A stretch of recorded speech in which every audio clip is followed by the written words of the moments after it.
Tout ce qui s'est passé sur les marchés aujourd'hui, c'est avec Pauline Gratel. Bonjour Pauline. Bonjour. Une séance plutôt calme sans Wall Street. Il faut dire que c'est un peu le 1er mai, c'est le Labor Day. C'est ça, c'est le Labor Day aujourd'hui. Donc, les indices américains ont gardé porte close au début d'une semaine de l'emploi américain, avec le rapport sur l'emploi du département du travail attendu vendredi. Du coup, sans Wall Street, la séance est relativement calme. Oui, quelle est la tendance justement aujourd'hui sur les indices actions notamment? En France, le CAC 40 évolue autour de l'équilibre à environ 7 700 points aujourd'hui. Globalement, les grands indices européens évoluent sans tendance marquée en l'absence de Wall Street. Le DAX gagne 0,3% et le FTSE évolue autour de l'équilibre. On regarde du côté des statistiques avec un PMI manufacturier attendu pour la zone euro. Oui, pour le mois d'août, l'enquête montre une amélioration de la conjoncture pour la première fois depuis juin 2022. Le PMI manufacturier repasse la barre des 50 et sort ainsi de la zone de contraction à 50,7.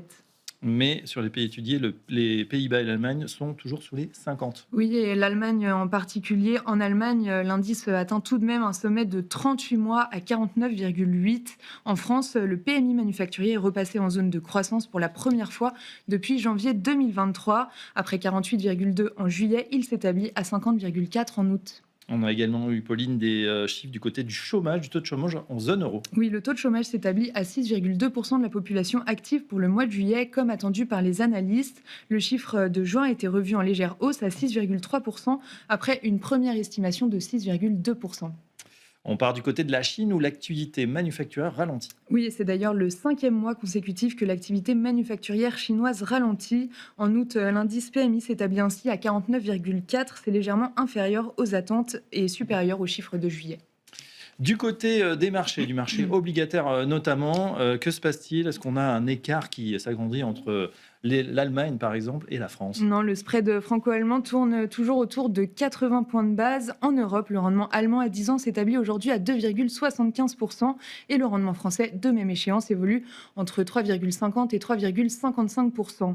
Enfin, sur le marché des changes, l'euro-dollar se traite aujourd'hui à 1,1720 environ. On va en parler dans un instant. Côté entreprise, on voit que le secteur automobile reprend du poil de la bête. Oui, le CAC 40 est soutenu par Renault et Stellantis qui gagnent environ 1,5% au cours de la séance. Les immatriculations en France ont progressé de plus de 2% en août en rythme annuel. Dans le détail, les immatriculations de Renault sont en hausse de 2,3% et celles de Stellantis de 1,7%. Voilà, c'est les plus belles hausses de la journée et c'est pas terrible.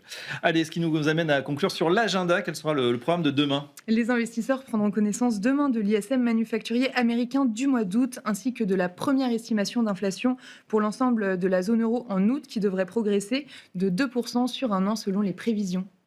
Merci Pauline, voilà pour les marchés. Justement, on s'intéresse tout de suite à Planète Marché avec nos invités.